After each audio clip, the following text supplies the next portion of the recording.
অন্যায় করেছো, অপরাধ করেছো, মরতে হবে, অন্ধকার কবরে যেতে হবে। কবর থেকে বাঁচার কোনো সুযোগ নাই, মরণ থেকে বাঁচার কোনো সুযোগ আসেনি। কথা বলেন আছে? মরণ থেকে যতই পালাও, মরণ তোমায় লইবে গেরে। যদিও সুদূর আকাশ পানে, লোকাও সে তাই লাগিয়ে সিঁড়ি। ও মুসলমান, আপনি যদি মরণ থেকে বাঁচার জন্য আকাশের মধ্যে সিঁড়ি লাগায়া দেন, ও মুসলমান কাচের গ্লাসের ভিতরে লুকায়া পড়েন, আওয়াজ করে বলেন তো দেখি, মরণ থেকে বাঁচার কোনো সুযোগ আসেনি? যেহেতু মরণ থেকে বাঁচার সুযোগ নাই, এজন্য তওবা করো। ও মালিক, হুরগাঁও কবরস্থানের মাহফিলে আসলাম, আজকে থেকে আর নামাজ ছাড়বো না, আজকে থেকে মিথ্যা বলবো না, আজকে থেকে নামাজ ছাড়বো না, আজকে থেকে সুদ খাবো না, আজকে থেকে ঘুষ খাবো না, সব ছেড়ে দিলাম। তওবা করবেন কিভাবে? ও মুমিন, গুনাহের জন্য আল্লাহর কাছে লজ্জিত হও, গুনাহগুলি ছেড়ে দাও। ও মালিক, আর গুনাহ করব না। আমার আপনার নবী বলেন, আত্তাইবু মিনাজ যামবি কামাল্লা যামবালা। আমার কোন বান্দা বান্দি যখন জীবনের গুনাহের জন্য ক্ষমা চাই, বান্দা তোমার গুনাহ যত বড়ই হয় না কেন, আল্লাহ কোরআনে বলে, লা তাকনাতু মির রাহমাতিল্লাহ।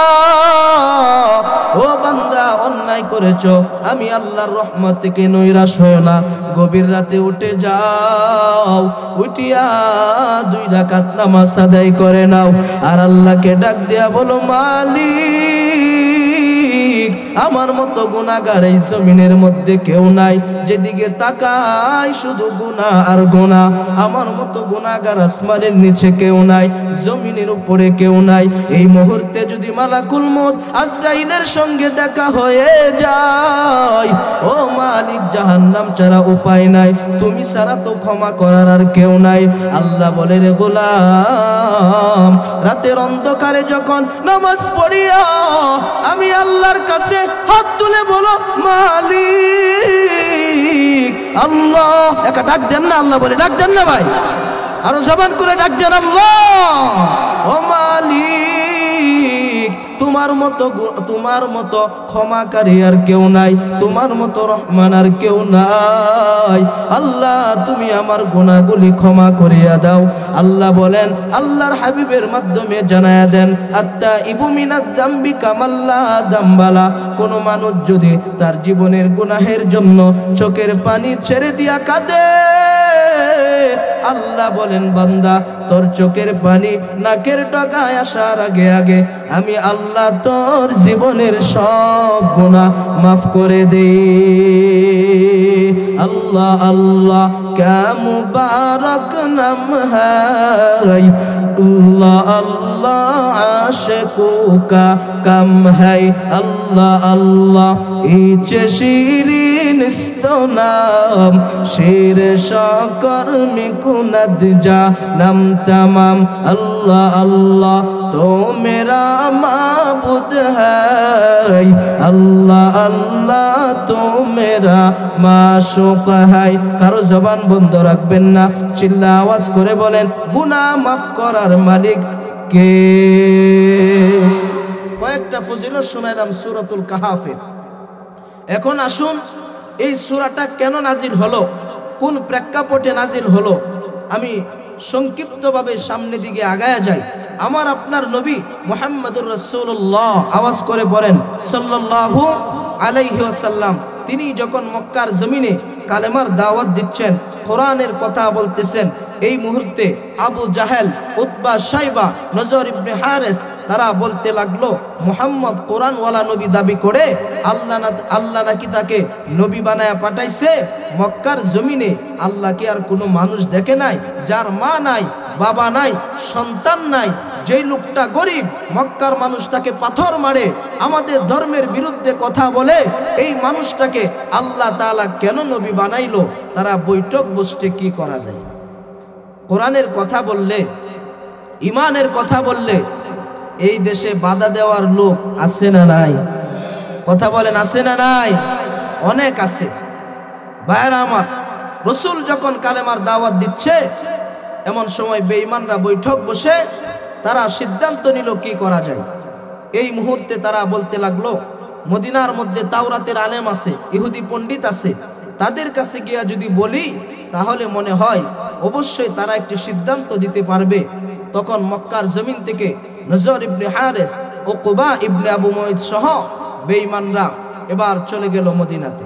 মদিনায় গিয়ে ইহুদি আলেমদের কাছে জিজ্ঞাসা করতে লাগলো, আমাদের মক্কাতে একটা লোক, তার নাম হলো মুহাম্মদ, আওয়াজ করে পড়েন সাল্লাল্লাহু আলাইহি ওয়াসাল্লাম। প্রিয় ভাইরা, আমরা একটু সামনের দিকে আগায় আসেন, পিছনে যারা আসতেছে তাদেরকে সুযোগ করে দেব ইনশাআল্লাহ। ফাঁকা জায়গা বন্ধ না করে পরবর্তীতে যেন উঠতে না হয়, এজন্য একেবারে কাছে চলে আসে, একেবারে কাছে চলে আসে। ভাইরা আমার, তারা মক্কা থেকে কোথায় গেল? মদিনায়। মদিনায় গিয়ে ইহুদি আলেমদের কাছে জিজ্ঞাসা করল, আমাদের মক্কাতে একটা লোক, তার নাম হলো মুহাম্মদ, নাম কি? সবাই বলেন নাম কি? সাল্লাল্লাহু আলাইহি ওয়াসাল্লাম।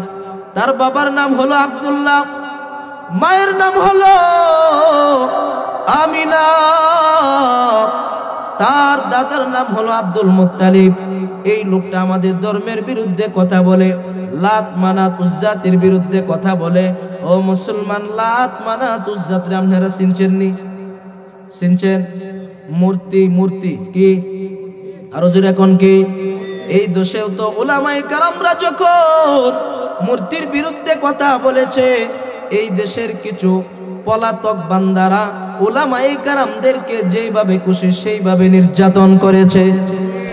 আস্তে কোন ঠিক, জোরে কোন ঠিক কিনা? আয়না করে দিয়েছে, বছর পর বছর কারাদণ্ড দিয়েছে। আলেমরা বলেছিল মূর্তি বানায়ও না, মূর্তি যদি বানাও এটা তো মুসলমানরা মেনে নিতে পারে না। কিন্তু আলেমদের মুখের উপরে তালা লাগাইয়া, আলেমদের হাতে পায়ের মধ্যে হ্যান্ডকাপ লাগাইয়া, বছরের পর বছর কারাদণ্ড দিয়া, আয়না ঘরে রাখিয়া আলেমদেরকে নির্যাতন করেছে। শেষ পর্যন্ত এই দেশে আলেমরা বুক ফুলাইয়া ঘুরে, আর মূর্তির পক্ষে যারা কথা বলেছে সবগুলি পালাতে বাধ্য হয়েছে। ঠিক কিনা? পাল্লা রে পালা, জলদি পালা, নইলে তোদের গলে ঝুলবে তালা। ঠিক না বেটি? পাল্লা রে পালা, জলদি পালা, নইলে তোদের গলে ঝুলবে তালা। হক আসছে, বাতিল তো কাঁপছে, ছিনিয়ে নিব মোরা জয়ের মালা। পালা রে পালা, জলদি পালা, নইলে তোদের গলে ঝুলবে তালা। ঠিক না বেটি? এই দেশে প্রমাণ হয়ে গেছে যে এমন একটা দেশ, যেই দেশে এমপি মন্ত্রী থেকে শুরু করে প্রধানমন্ত্রী সহকারে দেশ থেকে পালাতে বাধ্য হয়েছে। কথা বলুন ঠিক কিনা? দ্বিতীয় আরো এমন কোন দেশ আছে? কথা কয় না কেন? আছে? এ ভাই কথা বলেন, আসেনি? এমন একটা দেশ বাংলাদেশ, যেই দেশে সবাই একসাথে পালাইছে। কথা ঠিক না বেটি? এই জন্য ভাইয়েরা আমার, আল্লাহর পয়গম্বর যখন লাত মানাত উজ্জাতের বিরুদ্ধে কথা বলে, এবার মক্কার জমিন থেকে বেঈমানরা যখন মদিনায় গেল, মদিনায় যাওয়ার পরে এবার ইহুদি আলেমরা বলতে লাগলেন, আমরা তাওরাত জবর ইনজিল পড়ে আমরা পাইলাম শেষ জামানায় একজন পয়গম্বর আসবে, যার উপরে কোরআন নাজিল হবে, যার নাম হবে মুহাম্মদ, বাবার নাম হবে আব্দুল্লাহ, মায়ের নাম হবে আমিনা, দাদার নাম হবে আব্দুল মুত্তালিব। আল্লাহু আকবার। এই ঘটনাগুলি তারা বলতে লাগলো। শুধু তাই নয়, তাকে তোমরা গিয়া 3টা প্রশ্ন করবা, এই 3টা প্রশ্নের উত্তর যদি ওই লোকটা দিতে পারে, তোমাদের কথা অনুসারে নামগুলি মিলে গেল, মনে হয় এই লোকটাই মুহাম্মদ হবে। আখিরি নবী হবে, এই লোকটাকে কষ্ট দেওয়া যাবে না। যদি সত্যিকার অর্থে এই লোকটাই মুহাম্মদ হয়ে থাকে, তিনটা প্রশ্ন করবা। এক নাম্বার, 7 যুবকের ব্যাপারে, যে 7 যুবক ঈমান হেফাজত করার জন্য পাহাড়ের গুহায় আশ্রয় নিয়েছিল, দেশ ছেড়ে দিয়েছিল। 2 নাম্বার হলো রূহ কাকে বলে। 3 নাম্বার হলো ওই বাদশার ব্যাপারে, যেই বাদশা গোটা পৃথিবী শাসন করেছে। সুবহানাল্লাহ, জোরে বলেন। এই 3টা প্রশ্ন তোমরা গিয়া করবা। এই 3টা প্রশ্নের উত্তর যদি ওই লোকটা দিতে পারে, দেরি করবা না, দেরি করবা না, তার হাতে হাত দিয়া কালেমা পড়ে মুসলমান হয়ে যাইবা। দেরি করবা না। প্রশ্ন কয়টা? আরো জোরে কোন কয়টা? প্রশ্ন 3টা। 1 নম্বরে হলো 7 যুবকের ব্যাপারে। কয় যুবকের ব্যাপারে? 7 যুবকের ব্যাপারে। এবার মদিনা থেকে বেঈমানরা পাওয়ার নিয়ে চলে আসছে, আর বলতে লাগলো মুহাম্মদকে যদি 3টা প্রশ্ন করে হয়তো উত্তর দিতে পারবে না, আমাদের দাম বেড়ে যাবে, মুহাম্মদের জবানে তালা লেগে যাবে। ও মুসলমান, আমি আপনাদের কাছে জানতে চাই, আমার নবী যা কিছু বলছে না কেন, নিজের থেকে বলছে নাকি সব আল্লাহর থেকে বলছে? সব আল্লাহর থেকে। বানায়া কোনো কথা বলছে? কথা বলেন না কেন? বানায় কোনো কথা বলে নাই। যা বলেছে সব আল্লাহর তরফ থেকে বলেছে। কথা কোন ঠিক কিনা? এবার বেঈমানরা তো মদিনা থেকে মক্কাতে হাজির। এবার মক্কাতে এসে বলল, এ মুহাম্মদ, তুমি কোথায়? তুমি বলো দেখি। তুমি যদি বলতে পারো 3টা প্রশ্নের উত্তর, আর তোমার সাথে কোনো বিরোধিতা করা হবে না, তোমার হাতে হাত দিয়া আমরা সবাই কালেমা পড়ে মুসলমান হয়ে যাব। প্রস্তাব ভালো না খারাপ? কথা কয় না, ভালো না খারাপ? প্রস্তাব তো ভালো দিছে, প্রস্তাব ভালো দিছে। 3টা প্রশ্নের উত্তর। কয়টা প্রশ্নের উত্তর? 3টা। এবার আমার আপনার নবী বলতে লাগলো, ঠিক আছে ভাইরা আমার, আমি আগামীকালকে উত্তর দিব, কারণ আমার নবী তো জানে প্রতিদিন তো জিবরাইল আমিন আমার কাছে আসে। আগামীকালকে যখন আসবে আমি তখন উত্তর দিয়া দিব। জিবরাইল আমিন আল্লাহর তরফ থেকে কথা নিয়ে আসবে, আমি সেই কথাগুলি তাদের কাছে বলে দিব। এই কথা বলার পরে আমার আপনার মায়ার নবী আগামীকালকের অপেক্ষা করতেছেন। জিবরাইল আমিন আসবেন, জিবরাইলের অপেক্ষা আমার আপনার নবী করতেছেন। 1 দিন 2 দিন 3 দিন নয়, 4 দিন 5 দিন 1 সপ্তাহ, এমনকি তো 14 দিন পর্যন্ত পার হয়ে গেল, নবী আমার উত্তর দিতে পারে নাই। ও মুসলমান, আমি আপনাদের কাছে জানতে চাই, বেঈমানের পাওয়ার কমছে না বাড়ছে? কথা কয় না, বাড়ছে না কমছে? তাদের পাওয়ার বেড়ে গেছে।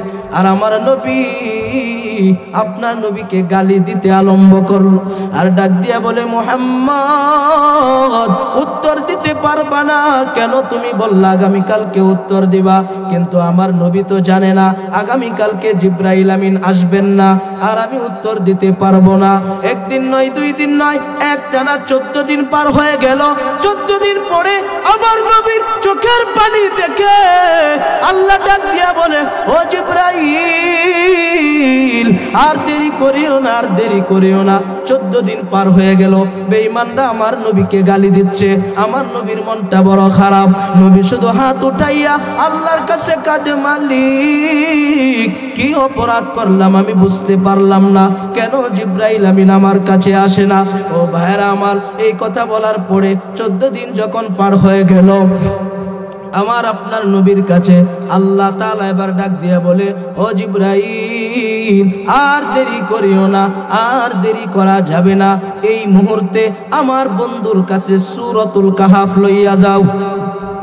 আর একটু জোরে কোন ভাইরা আমার, আল্লাহ ডাক দিয়া বলে, হাবিব, আল্লাহ ডাক দিয়া বলে, ও জিবরাইল, আর দেরি করিও না। 14 দিন পার হয়ে গেল, আমার বন্ধুর কাছে চলে যাও, সূরাতুল কাহাফ লইয়া যাও। পাশাপাশি আমার বন্ধুকে সান্ত্বনা দেওয়ার জন্য তুমি একা নয়, সঙ্গে করে 70,000 রহমতের ফেরেশতা লইয়া আমার বন্ধুর কাছে হাজির হইয়া যা। ফেরেশতা কত হাজার? আরো জোরে কোন কত হাজার? জিবরাইল আমিন তো সূরাতুল কাহাফ এবং 70,000 ফেরেশতা লইয়া আমার আপনার নবীর কাছে হাজির হয়ে গেল। আমার নবী জিবরাইল আমিনকে দেখে চোখের পানি গুলো ছেড়ে দিয়া কাঁদে, আনন্দে চোখে পানি পড়ে গেল। এতদিন আমিন আসলো, ও ভাইয়েরা আমার, রাসূল যখন কাঁদে জিবরাইল বলে, ইয়া রাসূলুল্লাহ আপনার কাঁদার কি দরকার? তাকায় দেখেন বেঈমানরা আপনাকে প্রশ্ন করেছে, প্রশ্নের উত্তর লইয়া আমি এসেছি। শুধু উত্তর নয়, সঙ্গে করে 70,000 রহমতের ফেরেশতা আল্লাহ পাঠাইছে। আমার নবী ডাক দিয়া বলে, জিবরাইল এতদিন পার হয়ে গেল, তুমি কেন আসলা না? জিবরাইল আমিন তখন কোরআনের আয়াত শোনাইতে আরম্ভ করলেন। জিবরাইল আমিন বলে, ওয়ালা তাকুলান্না লিশাইইন ইন্নী ফাইলুন যালিকা গাদা ইল্লা আইয়াশা আল্লাহ। জিবরাইল আমিন কোরআনের আয়াত শোনালেন আর ডাক দিয়ে বলেন, ও নবী আমার, আপনি যখন কোনো কথা বলবেন, আপনি বলবেন না আগামীকালকে উত্তর দিব, আপনি বলবেন ইনশাআল্লাহ, আল্লাহ চাহে তো আগামীকালকে উত্তর দিব। তাহলে বোঝা গেল আমরা আগামীকালকে ঢাকা যাব, কি বলতে হবে? আমরা আগামীকালকে গাউসিয়া বাজারে যাব, কি বলতে হবে? আগামীকালকে জুমার নামাজ পড়ব, কি বলতে হবে? ইনশাআল্লাহ। এবার জিবরাইল আমিন ডাক দিয়া বলে, হাবিব শুনেন, বেঈমানরা আপনাকে প্রশ্ন করেছে, এক এক করে আমি আপনার কাছে কোরআনের আয়াত দিয়া প্রশ্নগুলির উত্তর তুলে ধরলাম। হাবিব আপনি শুনেন, এক নম্বরে বেঈমানরা তো আপনাকে বলেছে 7 যুবকের ব্যাপারে। কয় যুবকের ব্যাপারে? 7 যুবকের ব্যাপারে। ঈমান হেফাজতের জন্য দেশ চালা হয়েছিল, বাড়ি চালা হয়েছিল নির্যাতনের কারণে। ও মুমিন, এই দেশেও তো অসংখ্য মানুষ ঈমান হেফাজতের জন্য জেলে গিয়েছে, রিমান্ডে গিয়েছে। কথা কোন ঠিক কিনা? ভাইরা আমার, শুধু তাই নয়, এবার জিবরাইল আমিন বলতে লাগলো, হাবিব আপনি শুনেন, আম হাসিবতা আন্না আসহাবাল কাহফি ওয়ার রাকিম কানু মিন আয়াতিনা আজাবা।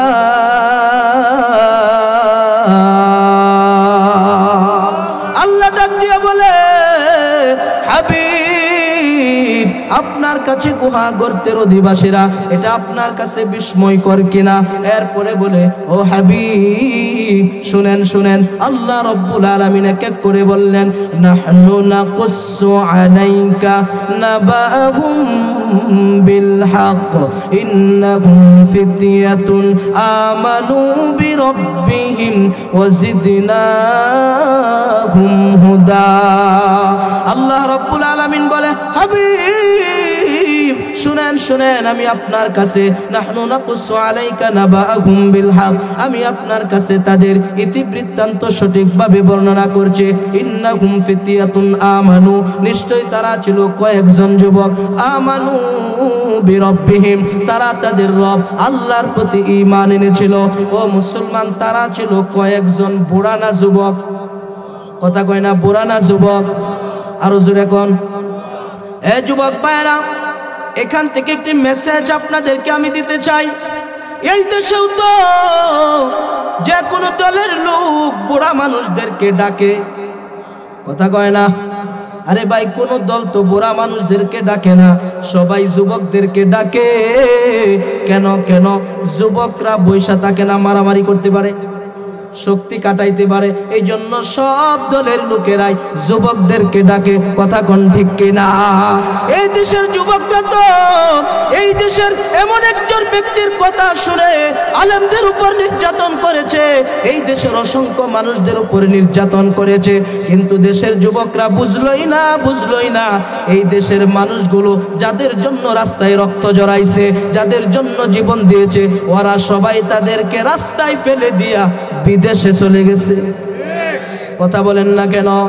এজন্য যুবক তোমাদেরকে বুঝতে হবে, সবাই তো তোমাদেরকে ডাল বানায় ব্যবহার করে, তোমার জীবন গেলে তাদের কিচ্ছু আসে যায় না।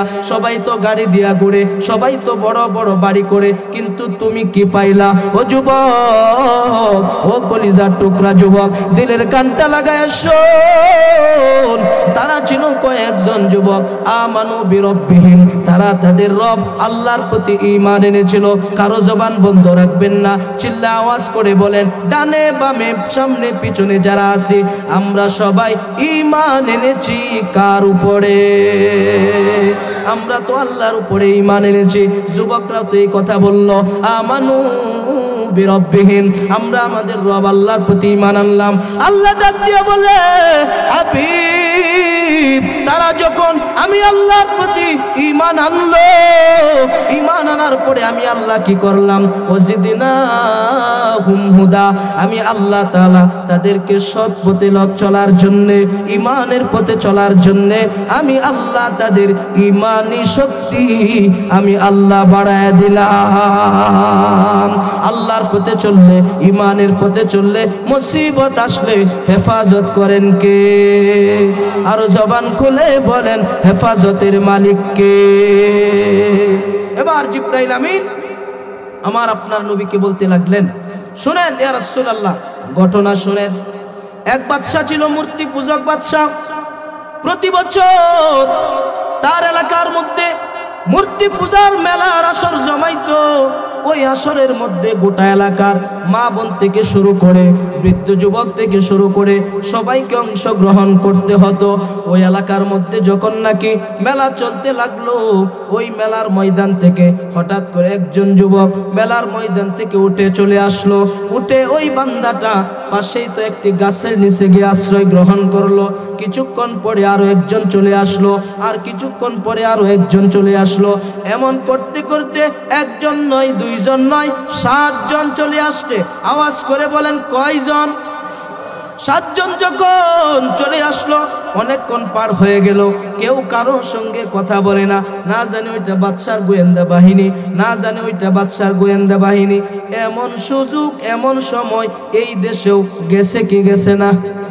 ভাইয়ারা আমার, ঠিক তদ্রুপ ভাবে যুবক ভাইয়ারা যখন একত্রিত হয়ে গেল, হঠাৎ করে একজন ডাক দিয়া বলে, ও ভাই, আমরা তো 7 জন যুবক ময়দান থেকে উঠে চলে আসলাম।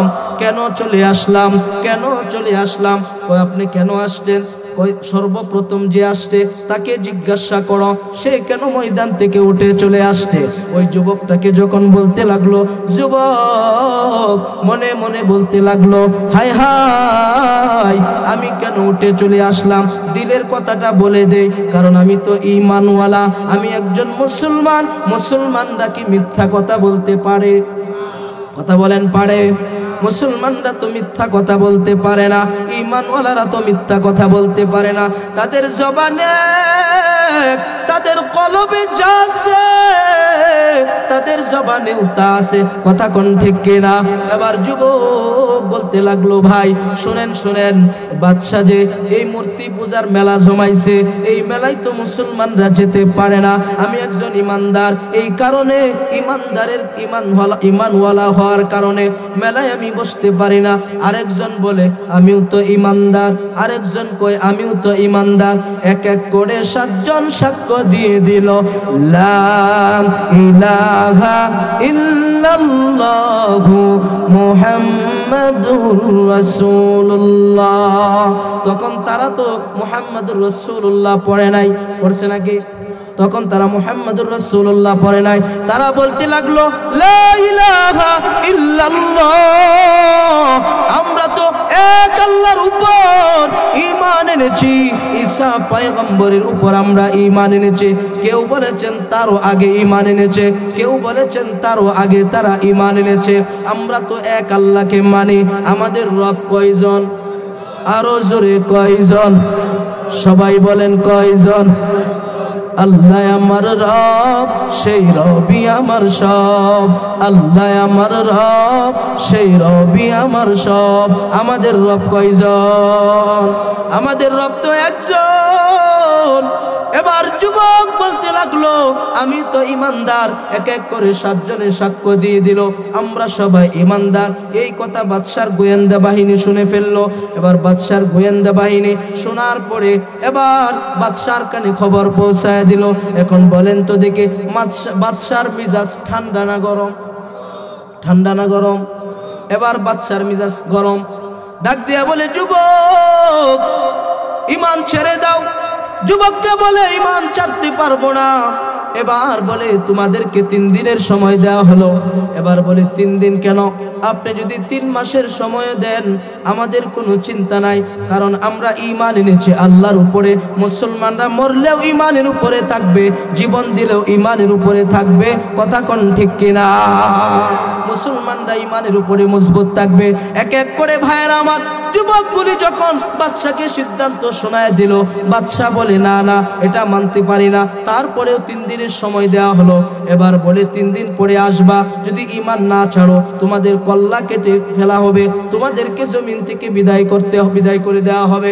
লাত মানাত উজ্জাতের পক্ষে তোমাদের থাকতে হবে। যুবক ভাইয়েরা 3 দিন পরে হাজির হয়ে গেল। এবার বলতে লাগলো বাদশা আরো 3 দিনের সময় দিলেও কাম হবে না। 3 দিন তো দিয়েছেন, আমরা ঈমান ছাড়বো না। স্টেট কার্ড কথা আমরা বলে দিলাম। এবার বাদশা বলতে লাগলো তোমাদেরকে তো আমার প্রয়োজন, তোমাদেরকে মেরে ফেললে তো অনেক যুবক এটা হারায় ফেলবো, আমার শক্তি হারায় ফেলবো। তোমাদেরকে মারা যাবে না, তোমাদেরকে বাঁচিয়ে রাখতে হবে। আরো 3 দিনের সময় তোমাদেরকে দিলাম। এই কথা বলার পরে এই যুবকগুলি বাদশার দরবার থেকে বের হয়ে গেল। সবাই সিদ্ধান্ত বসে গেল এই দেশে আর থাকা যাবে না।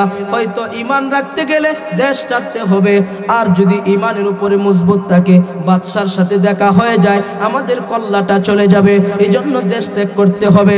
আগামীকালকে সন্ধ্যাবেলা আমরা সবাই মিলে দেশ ত্যাগ করে চলে যাব। আগামীকাল যখন সন্ধ্যা হয়ে গেল এক এক করে যুবক 6 জন একত্রিত হয়ে গেল। বাড়ি ছাড়া হয়ে যাবে তারা, কিন্তু তাকায় দেখে একজনের শট, তারা 6 জন হয়েছে। এবার বলতে লাগলো চলো, ওই লোক হয়তো আসবে না। 6 জন হাঁটতে আরম্ভ করলো, জঙ্গলের ভিতর দিয়া যাইতে লাগলো। যাইতে যাইতে যাইতে যাইতে হঠাৎ করে তাকায় দেখে দূর থেকে একটা যুবক দেখা যায়। ওই যুবকটা কি যেন বলতে লাগলো হাতটা উড়াইয়া। ওই 6 জন যুবক মনে করলো না জানি বাদশার গোয়েন্দা বাহিনীর কাছে ধরা খেয়ে গেলাম, দৌড়ায় কোনো লাভ নাই, পলায়ন করে কোনো লাভ নাই। যাও যাও আমাদের সিদ্ধান্তটা শোনায় দাও। আমরা যদি বেঁচে থাকি তাহলে গাজী, মরলে শহীদ হয়ে যাব, কিন্তু ঈমান ছাড়তে পারবো না। আল্লাহু আকবার। ঈমান ছাড়তে পারবো না, ঈমানের উপরে মজবুত হয়ে আমাদেরকে চলতেই হবে। ভাইয়ারা আমার, এই সিদ্ধান্ত শোনাবার পরে এবার তারা 6 জনের সিদ্ধান্ত এটা। কিন্তু যেই যুবকটাকে দেখা যায় ওই যুবক ওই 7 জন যুবকের পাশে গিয়া বলতে লাগলো ভাই শুনেন শুনেন শুনেন, আপনারা ভয় পায়েন না, ভয় পাওয়ার কোনো কারণ নাই। কারণ হলো আপনারা যেমন ঈমানদার আমি যুবকও তেমন ঈমানদার। আপনারা যেমন ঈমানদার আমিও তেমন ঈমানদার, ভয় পাওয়ার কোনো কারণ নাই। এবার 6 জন যুবক তাকায় দেখে 7 নাম্বার যুবকের সাথে একটা কুকুর দেখা যায়। কি দেখা যায়? কথা বলেন না কেন? কুকুর দেখা যায়। এবার 6 জন যুবক বলতে লাগলো ভাই কুকুরটাকে তাড়ায় দেন, না হয় কুকুরের চরিত্র হলো কোনো শেয়াল দেখলে পড়ে, কোনো প্রাণী দেখলে পড়ে হাউমাউ করে, আর যদি হাউমাউ করে তাহলে আমরা বাদশার গোয়েন্দা বাহিনীর কাছে ধরা খেয়ে যেতে পারি। এই জন্য এই কুকুরটাকে আপনাকে তাড়াইয়া দিতে হবে। এবার যুবক বলতে লাগলো অনেক চেষ্টা করেছি, কুকুরটাকে তাড়াইতে পারলাম না। ভাইয়েরা আমার, 6 জন যুবক বলে আঘাত করতে আরম্ভ করো। আঘাত করতেছে, চামড়া ফেটে যাচ্ছে, রক্ত পড়তেছে কিন্তু কুকুরটা যায় না, মালিকের মহব্বত কুকুরটা যায় না। এবার ওই যুবক ডাক দিয়া বলে, ভাই এই কুকুরটা যাবে না। 6 জন ডাক দিয়া বলে, যুবক একটি পাথরের টুকরা হাতে নাও, ওই পাথরের টুকরাটা দিয়া কুকুরের মাথার মধ্যে আঘাত করো, কুকুরের মাথা ফেটে যাবে, রক্তক্ষরণ হয়ে পৃথিবী থেকে বিদায় হয়ে যাবে। যুবক বলল, না না, এটা করতে পারি না, কারণ কুকুরের জন্য তার অন্তরে মায়া আছে না নাই? এটা কুকুরের জন্য অন্তরে মায়া আছে, কিন্তু এই দেশে মানুষ হইয়া মানুষের জন্য আমাদের অন্তরে মায়া নাই। কথা কোন ঠিক কিনা? গত নির্যাতনগুলি দেখলে পরে আমরা, চিত্রগুলি দেখলে আমরা বুঝতে পারি, আয়না ঘরে নিয়ে যে নির্যাতন করে একজন মুসলমান কখনো একটা প্রাণীর উপরেও এমন নির্যাতন করতে পারে না। কথা বলুন ঠিক কিনা ভাইরা আমার?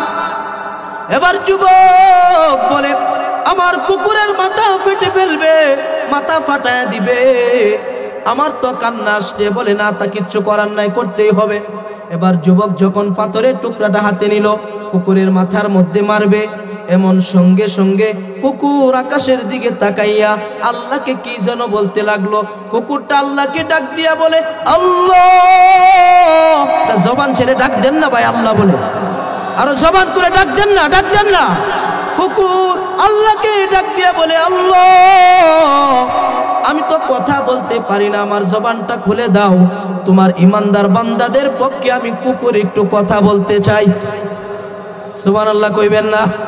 কুকুর ডাক দিয়া বলে, আল্লাহ, আমার জবানটা খুলে দাও, খুলে দাও, আমি তোমার ইমানদার বান্দাদের পক্ষে একটু কথা বলতে চাই। আল্লাহ কুকুরের জবান খুলে দিল। কুকুর ডাক দিয়া বলে, যুবক কিসের ভয় পাও? আমার দ্বারা কোনো ক্ষতি হবে এটা ভয় পাচ্ছ? না না, ও যুবক, তোমরা যখন ঈমান হেফাজতের জন্য পাহাড়ের গুহায় ঢুকবে, আমি কুকুর পাহারাদার হইয়া তোমরা ঈমানদারদেরকে আমি কুকুর পাহারা দিব। ভাইরা আমার, কুকুরের জবান খুলে গেল। যুবকগুলি তো কুকুরের কথা শুনে আশ্চর্য হয়ে গেল। এবার বলল, এবার চলো, আর কোনো ভয় নাই, কারণ কুকুর কথা শুনে কার? কুকুর তো আল্লাহর কথা শুনে। এবার যুবকরা চলতে চলতে সকাল হয়ে গেল। সকাল হওয়ার পরে এবার যুবকরা বলতে লাগলো, এখন আমাদের কি করা? আমাদের তো কোথায় আশ্রয় গ্রহণ করতে হবে? না হয়তো বাদশার গোয়েন্দা বাহিনী আমাদেরকে দেখে ফেলতে পারে, আমাদেরকে যদি দেখে ফেলে আমাদের সমস্যা হয়ে যাবে। এবার এই যুবকগুলি পাহাড়ের গুহার ভিতরে যখন আশ্রয় নিতে আরম্ভ করলো, তখন এই যুবকগুলি আল্লাহকে ডাক দিয়া বলতে লাগলেন, ইজ আওয়াল ফিতিয়াতু ইলাল কাহফি ফাকালু রব্বানা আতিনা মিন লাদুনকা রাহমাতাও ওয়া হাইয়্যি লানা মিন আমরিনা রাশাদা। আল্লাহু আকবার। যুবকগুলি যখন পাহাড়ের গুহার ভিতরে আশ্রয় নিল, এবার ডাক দিয়া বলতে লাগলেন, রব্বানা আতিনা মিন লাদুনকা রাহমা, আয় আমাদের রব, আমাদের পালন কর্তা, আপনি আমাদের উপরে রহমত দান করুন। কার কাছে রহমত চাইলেন? কথা বলেন না কেন? কার কাছে? আল্লাহর কাছে তারা রহমত চাইলেন। শুধু তাই নয়, এরপরের অংশে বললেন, ওয়াহাইয়্যি ইলানা মিন আমরিনা রশাদা, বলতে লাগলেন, আল্লাহ আমাদের কাজগুলো আমাদের জন্য সঠিকভাবে আদায় করার তৌফিক দান করুন। তৌফিক চাইলেন কার কাছে? ভাইয়েরা আমার, তারা সর্বপ্রথম রহমত চাইলেন, এরপরে তৌফিক চাইলেন। রহমত দেওয়ার মালিক আওয়াজ করে বলেন, তিনি কে? তৌফিক দেওয়ার মালিক তিনি কে? ও ভাইয়েরা আমার, রহমত দেওয়ার মালিক আল্লাহ। আল্লাহর কাছে যখন তারা রহমত চাইলেন, আল্লাহ তাআলা এরপরে আয়াতে বলেন, ফাদরাবনা আলা আযানিহিম ফিল কাহফি সিনিনা আদাদা।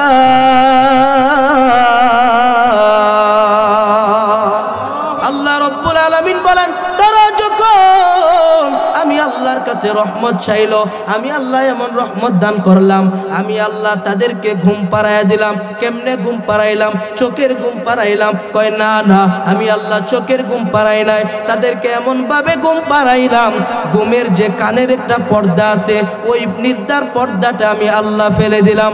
সুবহানাল্লাহ, জোরে বলেন। এখন বলবেন হুজুর, আল্লাহর কাছে তারা রহমত চাইলো, আল্লাহ কানের পর্দা কেন ফালাইয়া দিল? তার কারণ হলো, ও ভাইরা আমার, আমরা অনেক সময় দেখা যায় চোখ বন্ধ করে ঘুমাই, কিন্তু ঘরের মধ্যে কে কথা বলে না বলে সব আমরা শুনতে পাই। কথা ঠিক না বেঠিক? আবার অনেক সময় দেখা যায় চোখ মাঝে মধ্যে খুলি ঠিক, কিন্তু কি হচ্ছে না হচ্ছে কিছুই বলতে পারে না। তার মানে হলো, এখান থেকে তথ্য হলো, আমরা যে ঘুমাই চোখ বন্ধ করি ঠিক, কিন্তু আমাদের কান যদি না ঘুমায় আমরা ঘুমাইতে পারি না। তার মানে বোঝা গেল চোখ ঘুমানোর আগে আমাদের কান ঘুমায়া যায়। ভাইরা আমার, এই যুবকগুলি যখন ওই পাহাড়ের ভিতরে আশ্রয় নিল, ওই গর্তটা ছিল অনেক বড় প্রশস্ত। আল্লাহ তাআলা বলেন, তাদেরকে আমি আল্লাহ ঘুম পাড়াইলাম। ঘুম পাড়াবার পরে কেমনে ঘুম পাড়াইলাম? তাদের তো সূর্যের আলোটা ডিস্টার্ব করতে পারে, কিন্তু তাদেরকে কেমনে আমি ঘুম পাড়াইলাম? আল্লাহ তাআলা বলেন, ওয়াতারাশ শামসা ইযা তালাআত তাযাওয়ারু আন কাহফিহিম যাতাল ইয়ামিনি ওয়া যাতাশ শিমাল। আমি আল্লাহ যখন সূর্য উঠাইতাম ঈমানওয়ালাদেরকে ঈমান হেফাজতের জন্য, এই সূর্যের আলোটা যেন তাদের চোখের মধ্যে না লাগে, এই জন্য আমি আল্লাহ সূর্যটাকে ডান দিকে কাত করে উঠাইতাম, আবার যখন অস্ত নিতাম তখন বাম দিকে কাত করায় নিতাম। ভাইয়ার আমার, তারা এইভাবে আল্লাহ ঘুম পাড়াইছে। কেমন ভাবে ঘুম পাড়াইছে? আল্লাহ বলেন, ওয়ানুকাল্লিবুহুম যাতাল ইয়ামিনি ওয়া যাতাশ শিমাল ওয়া কালবুহুম বাসিতুম যিরাআইহি ফিল ওয়াসিদ। আমি আল্লাহ তাদেরকে চোখ খোলা রাইখা ঘুম পাড়াইতাম। এই কুকুরটা গুহারের মুখের মধ্যে বলে বৈশা তাইকা পা দুইটা দিয়া হা কইরা তাকায় রইছে। আল্লাহ ডাক দিয়া বলে, নবী আমার, এই দৃশ্যটা যদি আপনি দেখতেন তাহলে আপনি ভয়ে পলায়ন করতেন। এমন ভাবে আল্লাহ ঘুম পাড়াইলেন। কেমনে ঘুম পাড়াইলেন? কতদিন আল্লাহ ঘুম পাড়াইলেন?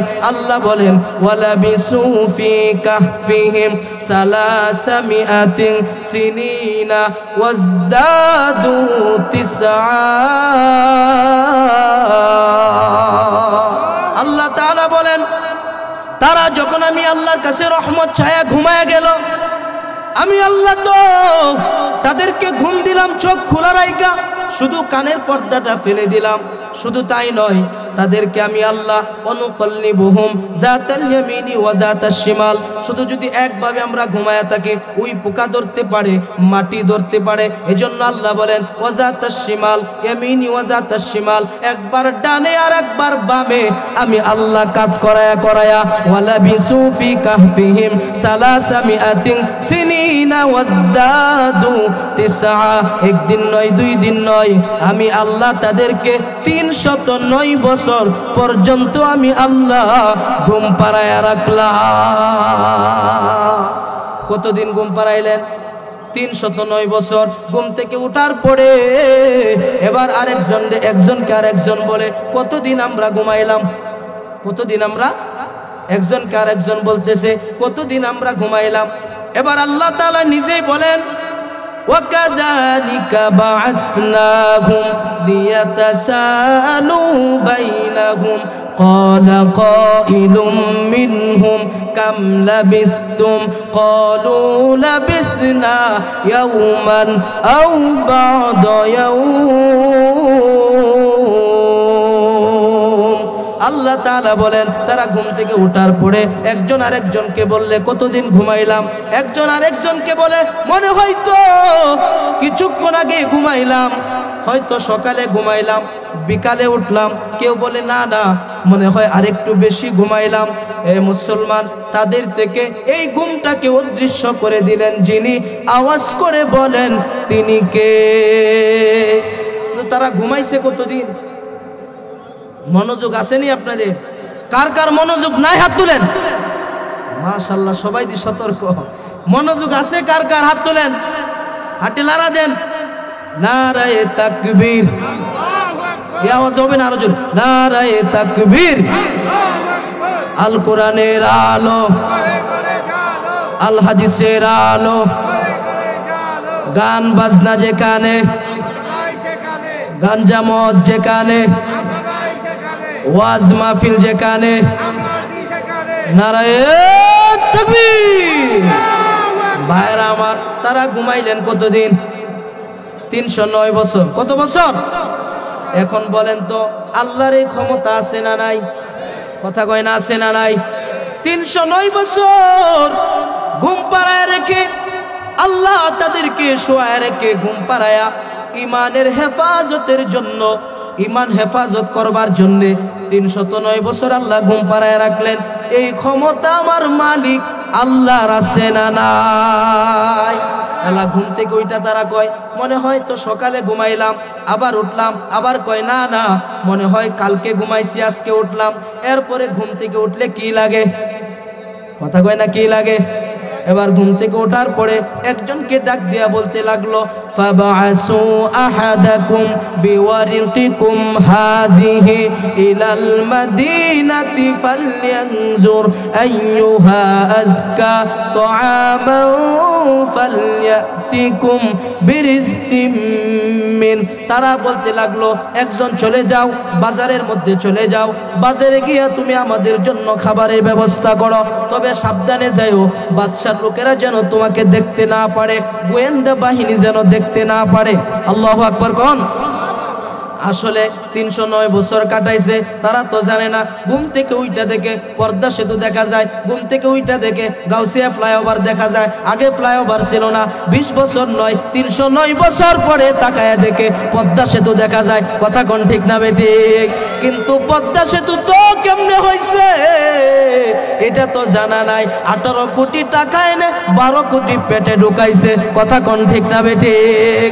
আবার এই দেশের মানুষদেরকে আপনার যে সন্তানটা আজ জন্ম হয়েছে ওই সন্তানটাকে 1,20,000 টাকা ঋণ বানায়া দেশ থেকে পলায়ন করছে। কথা কোন ঠিক না বেঠিক? কিন্তু ভাইরা আমার, এই যুবকগুলি যখন এবার ঘুম থেকে ওইটা একজনকে বলে বাজারে যাও, বাজার থেকে আমাদের জন্য খাবার নিয়ে আসো। আল্লাহর বান্দা যখন বাজারে গেল, বাজারে যাওয়ার পরে দোকানদারের কাছে গিয়া বলে, ভাই আমাদেরকে হালাল খাবার দেন। কি খাবার দেন? কথা কয় না, কি খাবার? তাহলে আমরা যারা মুসলমান, হালাল খাবারের দরকার আছে না নাই? কথা বলেন না কেন? হালাল খাবারের দরকার আছে না নাই? সুদ কি খাওয়া যাবে? হারাম খাবার খাওয়া যাবে? কারো বাড়ি জমি দখল করে ওই টাকা কি খাওয়া যাবে? বাড়ি জমি দখল করে এমন মুসলমান সমাজের মধ্যে আছে না নাই? ভাইরা আমার, কারো বাড়ি জমি দখল করা যাবে না। এই যুবক বান্দা যখন এবার বাজারে যাওয়ার পরে আল্লাহর বান্দার কাছে যেই মাত্র নাকি টাকা দিল, খাবার নিল, নেওয়ার পরে দোকানদার তাকায় দেখে, নারায়ে তাকবীর, নারায়ে তাকবীর। মাহমুদুল হাসান সাহেব দামাত বারকাতুম হুজুরের আগমন। নারায়ে তাকবীর। যুবক ভাইয়েরা যারা এখনো এদিক সেদিক ঘোরাফেরা করতেছেন, অতি তাড়াতাড়ি চলে আসেন। আমাদের প্রধান আকর্ষণ সুমধুর কণ্ঠস্বর। আমরা যার অপেক্ষায় অপেক্ষিত ছিলাম, আমি তো আপনাদের মানুষ, আমার আলোচনা আপনারা শুনেন, ঠিক আছে? যার আলোচনা আমি তো প্রায় সময় আলোচনা করে আপনারা শুনেন। হুজুর আলোচনা শুনবো, আমি 2 মিনিটে শেষ করে দিব। আমি কি বলবো? কি বলবো নাকি? ভাইয়ারা আমার, আল্লাহর বান্দা যুবক যেই মাত্র নাকি দোকানদারের কাছে টাকা দিল, ওই দোকানদার এবার টাকাটা হাতের মধ্যে লইয়া যুবকের দিকে তাকায়, আরেকবার ওই নিজের টাকার দিকে তাকায়, একবার টাকার দিকে তাকায়, আর একবার যুবকের দিকে তাকায়, আর বলতে লাগলো, না জানি সে কোথায় জানি গুপ্তধন পেয়েছে। আসলে কি গুপ্তধন? কথা বলেন না কেন? গুপ্তধন না, তারা তো জমানো টাকা নিয়ে গেছে বাজার থেকে কিছু খাবার আনার জন্যে। এই মুহূর্তে ওই যুবক বলে, ভাই আমি কোনো গুপ্তধন পাই নাই। বাদশার কাছে খবর গেল, ওই সময় ওই যুগের মানুষরা মুসলমান হয়েছে ঠিক, ঈমান এনেছে ঠিক, কিন্তু কিয়ামত আছে না নাই? কিয়ামত আছে, হিসাব আছে, কবর আছে, কবরে বিচার আছে, এগুলা তারা বিশ্বাস করত না। এই জন্য হয়তো আল্লাহ তাআলা এই ঘটনাটা ঘটাইলেন। যুবক ভাইয়ারা আমার, ও মুসলমান ভাইয়ারা আমার, এমন সময় বাদশার কানে খবর গেল। বাদশা তো ওই যুবককে ধরে সব ঘটনা শুনলো। শোনার পরে কয়েকটা রিওয়ায়াত আছে। একটা রিওয়ায়াত হলো যুবককে নিয়ে ওই বাদশা পাহাড়ের গুহায় ঢুকলো। আবার কেউ বলেছেন ওই যুবক গুহার সামনে গিয়া বলতে লাগলো, বাদশা আপনি একটু দাঁড়ান, আমি ভিতরে যাই, আগে তাদেরকে গিয়া সতর্ক করি, কারণ আপনাদেরকে দেখলে পরে হঠাৎ তো স্ট্রোক করতে পারে। কথা ঠিক না বেঠিক? হঠাৎ দেখলে পরে আপনাদেরকে স্ট্রোক করতে পারে, তাদেরকে আমি গিয়া বলি। কেউ বলেছেন বাদশাহ সহকারে ঢুকলেন, তাদের সাথে কথা হলো। আবার কেউ বলেছেন যুবক ভিতরে ঢুকার পরে আল্লাহর কাছে মৃত্যু চাইলেন, আল্লাহ তাদেরকে মৃত্যু দিয়া দিলেন।